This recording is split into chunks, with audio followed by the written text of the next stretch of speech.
I think a couple of things. One is obviously the ground position. It's close to our Alice River project, so logistics and infrastructure we've got in place in northern Queensland. We know the area.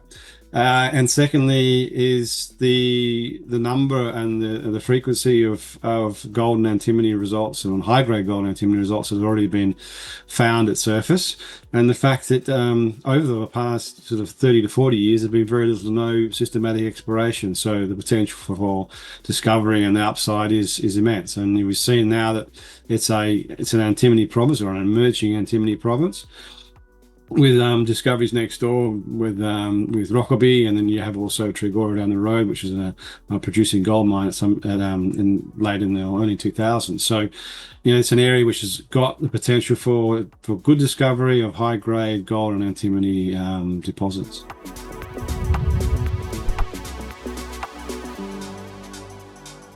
The high-grade rock is really just confirming that the system is pregnant. It's showing that there is some of the widths of antimony are up to 2 to 3 meters of almost solid antimony in places, and so it does give us a very early indication that the area is well endowed with antimony and gold. There's a quartz antimony gold hosted lodes. They're narrow, mostly between 2 and 3 meters in width, but the important thing is that they're going to have enough metal in them to become economically viable. And with high grades of gold up to 3 ounces in rock chips and antimony up to 60%, that basically just gives us indication that we're onto an asset which has got potential to deliver very high grade numbers.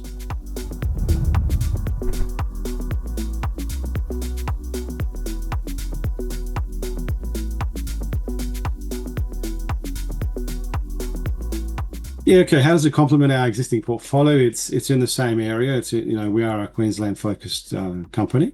We do have people and assets 2.5 hours just up the road at our Alice River project, which we are currently drilling, and is looking like it's going it's getting bigger and bigger every time we drill a hole in it. So we've got people mobilised in this area. We've got our infrastructure. We've got camps, and we've got vehicles, and we've got what we need basically for us to get exploration underway straight away at this asset. So it's in that way it does complement it.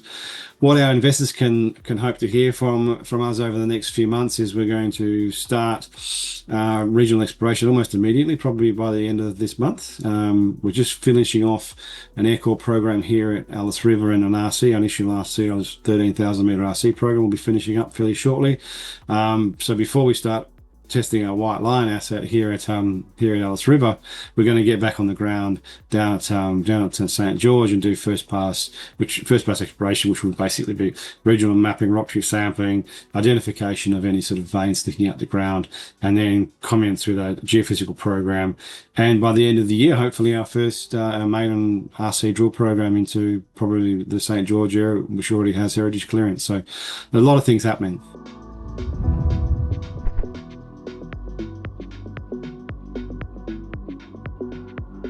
It's something that you can't ignore. I think at the moment it's one of these, as I always say, it's different this time. I think, we don't know how long this boom in antimony is going to last, but certainly from the available literature and I guess research that's been done so far, it looks as though there is a systematic sort of or a strategic deficit in the amount of supply and the resources, and people haven't been looking for antimony over the last few years. So there's not been any additional discoveries in the space. I think it complements gold. It complements gold well, and it's not like it's not going to become a primary asset for Pacgold. We're always going to be gold focused, but it offers an opportunity for us to capitalize on a very buoyant market. And I think, if we can delineate a high grade resource in antimony, then it will obviously benefit our shareholders in the short term. And there are people looking to offtake antimony assets all the time at the moment. So securing supply is obviously key. We've seen that most of the supply comes out of China, and obviously the rhetoric around that is, there want to be some Western sourced supply, which is basically secured. And obviously with the offtake, the uses of antimony being utilised in defence, utilised in alloys, etc., its demand is definitely not looking like it's going to wane anytime soon. So even at prices a lot lower than what we are at the moment, we can still see sustainable assets drilled off.